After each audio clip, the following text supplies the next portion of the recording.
I think it's a blessing. It's a blessing to be around that. Yeah. Because it truly, it's uplifting. You know, it just makes you weed out the circle. When you're around people that truly give you some good, serve a good value to you in your life, you then look at those that don't, and you can then push away. So I'm big on personality. I'm big on energy. I'm big on will and wants. I believe that it's contagious. So if you have a bunch of laziness and a bunch of bullshit around you, naturally it's going to feed off. You're going to find yourself becoming what's in your environment. So, you know what I mean? Like if it's always one thing all the time, that's how you fucking drive yourself crazy, because you're never shutting it off. Yeah. And I think I do a good job of shutting this off and focusing on this. Like when I'm with my family, I'm with my family. Nothing interjects or comes in between. That's fantastic. That's so important. That's 100%. That's beautiful. If you figured that out, that's gigantic. I think I figured it out. That's it, man. I figured it out. I mean, you've got so much success. It's not like you have to be with that fucking phone all the time. Mm-hmm. That's the phone is the big one, right? Well, the phone is the gift and the curse. Mm-hmm. You know, I think that we shot out the gate and saw the gift. Oh my God, it's community. It's connecting us. We're able to share. We're able to meet new people. We're able to stay in communication with old people, find new people. As an entertainer, I can engage with my fans, and this is so dope. And then after that, you get hit with the curse, and the curse is there's a high level of negativity that's out there that's on that shit. You know, there's a lot of people that are, you know, not happy or going through things, and they interject a certain amount of negativity and hatred through these devices. Yeah. These devices are the easiest way to touch everybody. So when you're just consumed on that shit all day, you start to see yourself being a part of the negative shit. Yeah. So what I've learned to do is go, I don't need to see that. I don't need to see that shit. I don't pay that any mind. I don't read that shit for what? It's not helping me. It's not making me better. It's not pushing me to new limits. If anything, it's taking up just creative space by me literally spending time going and navigating through what I think is a bunch of bullshit. Yeah. So I don't let the device beat me. And at one point, I definitely did. At one point, it was everything. It was, you know. Now I separated. I know. How'd you break clear of it? Like what? When you realize what it is. When you see the bad. You know, when you see the bad side of it. I thought the other day, this is some real shit, and it really made me think. My phone died. And I'm driving. And I was using the fucking maps. And I was like, oh, shit. What the fuck? How am I going to get to where? I don't know where I'm going. And I sat and I was like, yo, how did we get from point A to point B before the map shit? What were we doing? That I used to print out directions from Google Maps. I remember that. But then before that, how did you get to the places where you were going that you didn't know how to get to? I don't even remember. Do you remember Thomas guides? Did you ever have a Thomas guide? I did have a Thomas guide. When I first moved to LA, I had to get one of those. I did have a Thomas guide. Giant ass book. 100%. Bill Burr had one until like 3 years yes, ago. Bill probably still uses it. Shouts out to Bill Burr. But it really fucked me up because I was like, we don't even know how to do the common, the norm anymore, because the device has made everything available. And I literally had to drive to a store where I could buy a charger, charge up my phone to get back and use the map to get to where the fuck I was going, because I had no idea how to get there. I didn't know no numbers by heart. I didn't know who I was gonna call. What phone? Like, yo, this was the moment where I was like, what level of success have I reached? I just pulled over and I sat there and I was like, how the fuck am I gonna get to where I'm going? You should have a spare phone, man. I don't know what it was. You need a backup phone. It felt like the end of the world. It felt like it was over. I was like, shit. Isn't that crazy how dependent you are? But that's when the light bulb started to click. Yeah. It started to click. Like, how did we function without? I want to go backwards a little bit. Yeah. It's still there. I still need it. I still think it's dope with all of the things that we can do on it. but I still want to be able to put it down and step away from it. I want my kids to be able to step away from it. That's why when I come in the house, my phone is up. Because I can't bitch and complain at y'all about being on your phone if you see me doing the same thing. Right. So that time, those conversations, me wanting to know about your day, you talking to me about your day, your friends, who you like, who don't you like. My daughter, you, what boy, who, what, huh? No. All right, God. My son, yeah, I like somebody. Who? Oh, Jesus, here it comes. It's a great thing. And I want to be able to have those moments. And, you know, I think it's big to make sure that you prioritize that. Are you worried about what comes next? I don't like that negativity is the want. Yeah. Like the thing that's popular is the failure, the fuck up, you know, the fight that I can catch. Yeah. The hateful moment that I can catch and post. Like the bad is being highlighted and celebrated. That's what fucks with me. With the social media shit now. What really bothers me is, you know, when you see these things online, like, you know, a fight and there's a man hitting a woman and is captured. Right. That's bad.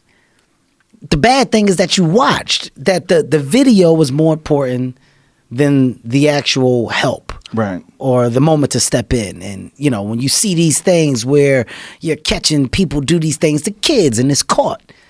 The moment of what you got and what you want to post and get likes or whatever on is the focus instead of the help.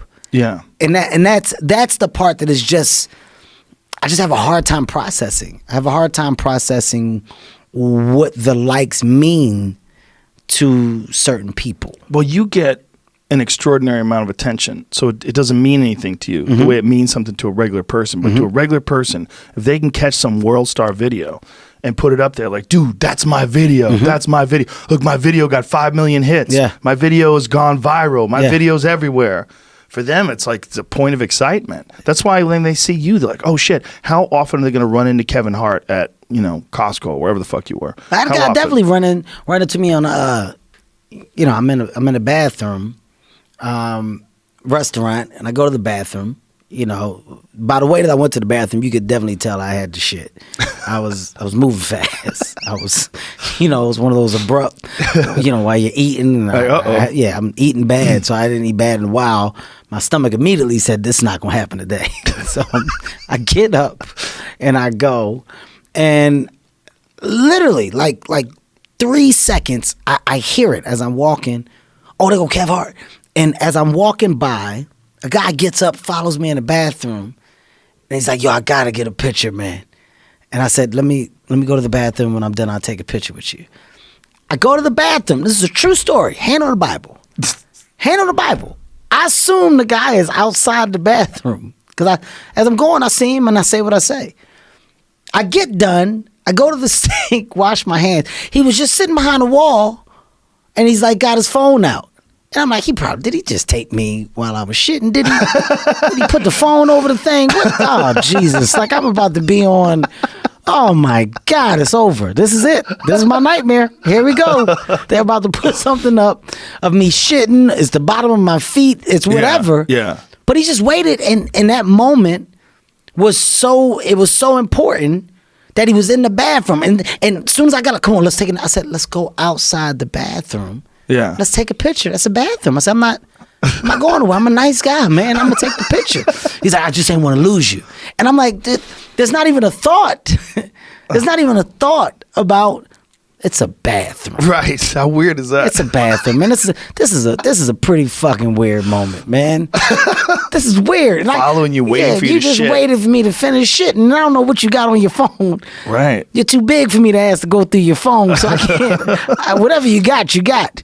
But I had to go out and take the picture, and I remember going back to the table just like, what's happening? What's happening? So strange. At this point, what is happening? Yeah, that didn't exist before. I think if you were famous before, people just wanted to get an autograph or shake your hand. We're past the autograph stage. When was the last time you get an autograph? It's been a while. It's been a really while. have- I don't think I would know how to write it. I don't think I would know what to put down. It's been a minute, man. Yeah. And I want to make this very clear. You know, You're it's not complaining. I don't knock Yeah. it. Yeah. You know, I understand. Like, once again, I want people to, more importantly, understand the fact that I welcome it. Yeah. I welcome the moment that I can talk and converse with the fan. But it should be that. Like, it's Normal. I think, Like two people. The moments are Yeah. better when they're real. You know, and after a real moment, you get a picture because you're like, yo, he was actually a nice guy. Or I had no idea that you would be this calm and cool. You don't even get to see how genuine of a person I am because the first thing you do, you stick the camera in the face. And that's when people think that you're an asshole because they have the intrusive moment that then gets met with a can you please? I'm sorry. You don't have to stick it in my face. Damn, you ain't got to be like that. Wait a minute. They look for that too. They look to turn on you. Because now you get your moment. Yeah. You look for the negative moment. When did shit start getting weird for you? Like how many years in? I don't know. It's been pretty crazy. It's been pretty crazy for like the last 4 to 5. The last 4 to 5 years. And the last 3, you know, it's gotten insane. Because now, you know, you're on an international level, so it's global, and the following is bigger, and it's all ages, which is really, really good. But I think, you know, for comedians, it's a different thing because you feel like you know comedians. You know, you're laughing, we're in your homes, everything is met with warmth. So when you see a comedian, especially if you're a fan of a comedian, you're associating everything with funny, and you're just looking for the funny moment. Right. You're looking past the normal moment.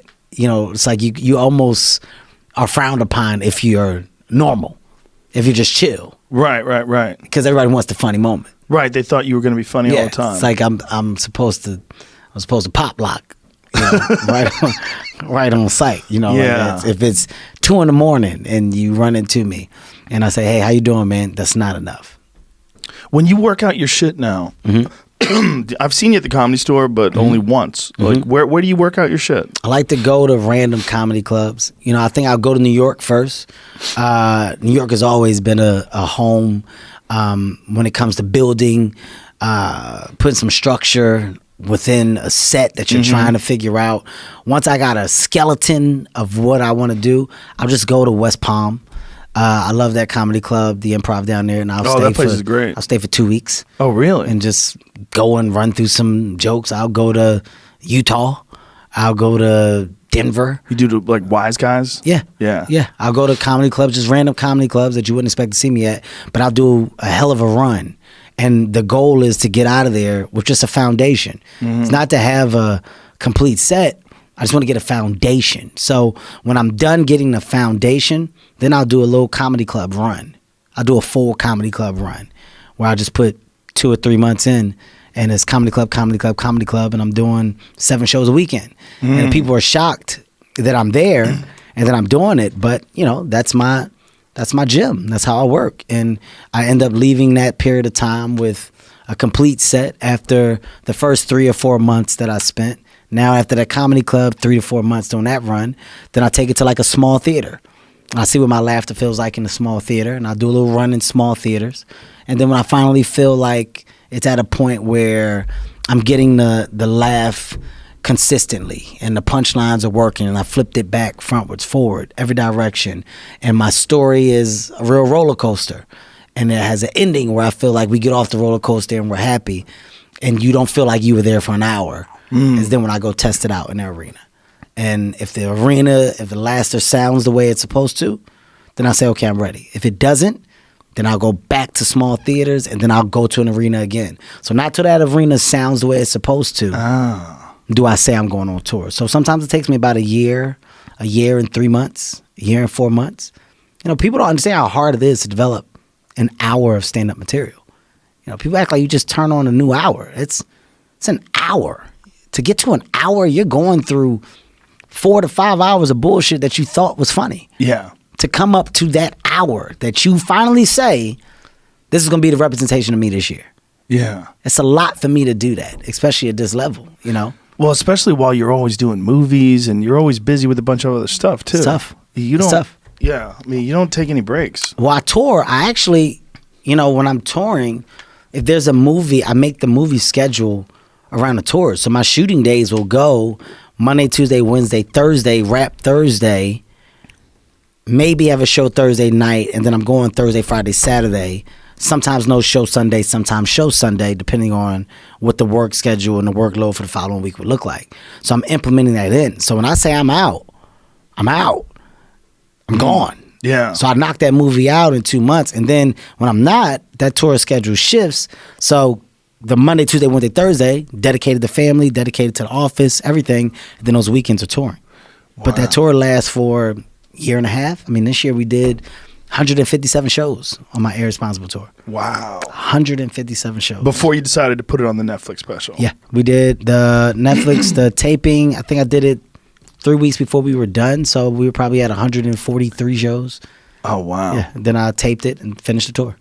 Did you always have this kind of structure? Like, how did you design this? I'm a thought out individual. Yeah, man. you seem like it. I'm a well thought out individual. Everything this is a plan. not random. No, Yeah. everything is planned. If you look at all my stand up specials, there's a 2-year gap in between them. So the 2-year gap is because at the end of that second year, my new special should be coming out. When that new special should be coming out, I'm now focusing on what the next special is going to be. So that first year is all development. Like right now, I'm off. I'm not touring, but now I'm mentally in the gym and throwing all the old stuff that I talked about away. That's now thrown out. Can't repeat it, can't say it.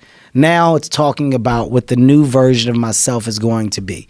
What do I want the conversation to be? What's my thinking? And just taking notes. So eventually now, I'm going to start just popping up in random comedy clubs and trying to figure out what the next thing is. So by mid 20, I'll probably be doing comedy clubs. By the end of 20, I should have a full-fledged concept of that new hour. And by the beginning of 21, I should be ready to go out with my new hour.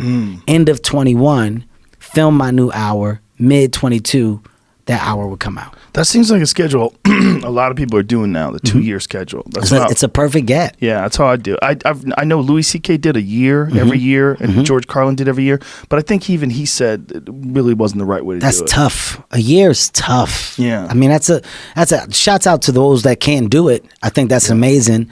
I think just for everything that I have going on and all of the different things that my hands are in within the brand, the business, I need to make sure that I'm giving 100% to those things so they have the highest opportunity to be successful. Right. If I'm trying to cheat it, then it's going to show. Yeah. It's not going to come out to the best of my ability. And within stand up, you got a fucking magnifying glass on you. You know, you're always being judged off of what you did at one point. Just like a musician, you're always judged off of the album that everybody thought was whatever. So the biggest thing for an entertainer, artist, whatever your craft is creation. How are you recreating yourself? How are you constantly showing that you're growing? For me, the only way to do that is to talk about my life and the things that grow along with me. The only thing that grows along with me, my experiences, my family, my marriage, my mistakes, my ups, my downs. Those are the things that I can talk about forever. Because as you get older, things change, shit gets different. But it's all coming from my personal opinion of me. My view on me and how I see life. You can't lose material in that state. That's why I stay away from certain things, because those things can become boring after a while. For me, because I don't have the knowledge of everything that I should. Like what? What kind of things? Well, politics. I don't joke in the politics. I don't joke in anything that has to do with the slander of others or other communities. I don't do anything divisive. Good for you. That's my biggest thing. And this past year was one that got a little weird, because I was like, I've really dedicated myself to bringing people together. Like I thought that was my goal. That's my priority. I damn sure thought that's what I was doing on a global scale. Everybody, all races, shapes, sizes, whoever you are, whatever you are, you can come to a Kevin Hart show and have a good time. So when it came off as if I was a person that was divisive, that was tough. You're talking about the Oscar shit. The Oscar shit, yeah. Like well, this is a time where people are just looking to be upset about things. 100%. And they're not looking at you, Kevin Hart, as just a human being. Like, who is he overall? Super positive. They're not even concentrating on that. I mean, think about how positive you are, and yet they tried to concentrate on some jokes that you did, 9 years ago? It's a wake-up call of understanding the times, but then more importantly, for me, it was, okay, I went through it. I made sure that the people of the LGBTQ community really understand that, hey, guys, I apologized before, but I'm apologizing again. I'm sorry. I'm not that guy. I don't want you to think I'm that guy. Then it just became the constant conversation. They're never happy. That it just became the constant conversation. Yeah. And now it is, guys, I'm not only sorry, I don't condone anything that has to do with hate to anybody. This is no longer a conversation. So guys, I'm going to stop talking about it because now I feel like I'm feeding into what I'm not. I know I'm not. The world and public should understand and know that I'm not, because over this time period, I've shown that I'm not. So the apology, once again, I'm sorry. Genuinely, I'm sorry.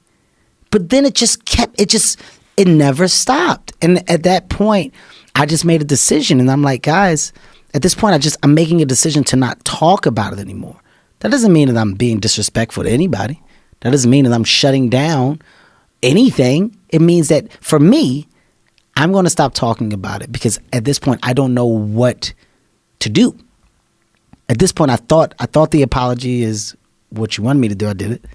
I made sure that you understand that I'm not a hateful person. I don't condone hate. I did that.